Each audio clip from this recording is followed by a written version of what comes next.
I'm far from a conspiracy theorist, and I'm not even a Detroit Pistons fan, but I can see when robbery happens, and it's happened twice. The New York Knicks, they came to Detroit and they stole 2 games. This latest one is pretty egregious though, because you have Cade Cunningham take a shot, he misses, but in the fallout of all of that, you get the ball to Tim Hardaway Jr., who's a great three-point shooter, and he's fouled, and the refs don't call anything. They just even walk away. Bickerstaff comes out, he's yelling, he's hollering, he's hot. He just saw that the guy invaded his shooting space and was just not a big deal. And the refs just walk away. They're just walking away so callously. They could have actually gone to the monitor and checked it out. They don't have to have a coach's, flag on the play being like, hey, we got to check this thing out. They could have gone to the monitors for themselves and looked at it and could have clearly seen that the defender got in Tim Hardaway's shooting space. He took over his footing. Even just a little bit with his body, it wouldn't matter. He invaded his space. He did not have a safe place to land at the direct place that he took off.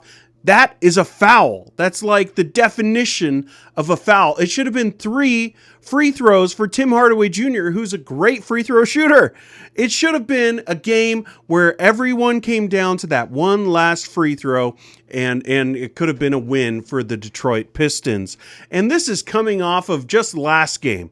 Last game, the refs stole it from Detroit too. That time, it's a little bit more debatable. I think it's fairly clear that you had Jalen Brunson go into the backcourt and then come back, and that would have been a turnover. Any high school basketball player could know that. That's a turnover. You don't say! But, whatever. We could debate that one. But here, this is a little bit different. I don't think it's all that debatable when you invade a shooter's space. How many times have we seen this with Steph Curry? How many free throws has Steph Curry gotten because of this exact kind of moment? Or Klay Thompson?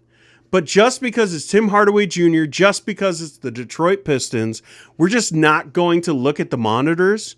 This is a horrible decision from these refs, and I think it kind of shows what the NBA thinks about Detroit basketball. They don't really care. They want the New York Knicks to move on. It's as simple as that. It doesn't matter what you think!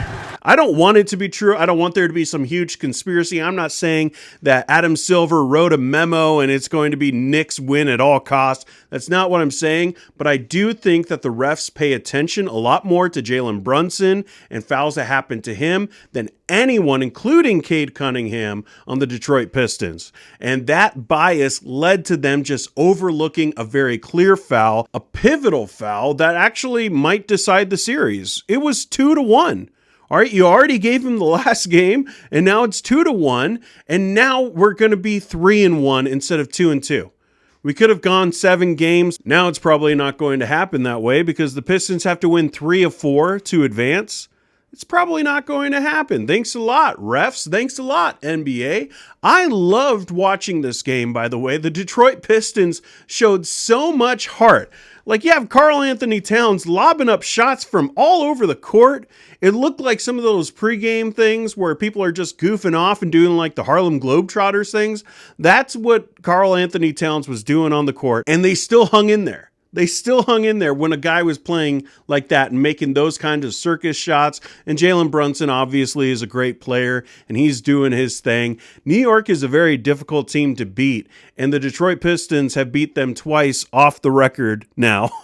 I mean, if you really think about it, it should be 3-1 in Detroit's favor at this point, but because the refs did what they did and overlooked what they overlooked, now they're looking at a 3-1 hole, and I don't think they're going to be able to climb out of it, but dang, this Detroit Pistons team is super fun to watch. Cade, I'm really glad I got all those rookie cards of him. I knew he was going to be special. That whole class, Jalen Green, Scotty Barnes, of course, Scotty, but Cade, so great. So great. Those guys are amazing. Evan Mobley too.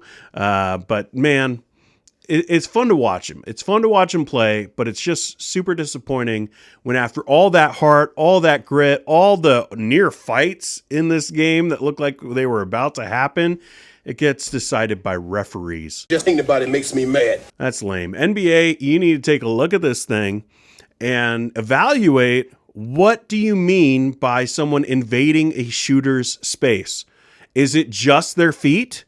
Because it was very clearly other parts of his body, and it doesn't seem like the refs really cared about that. I'd love for them to take a look at that, but they probably won't because they're too busy blocking local channels from being able to watch their teams. I'll see you in the next one.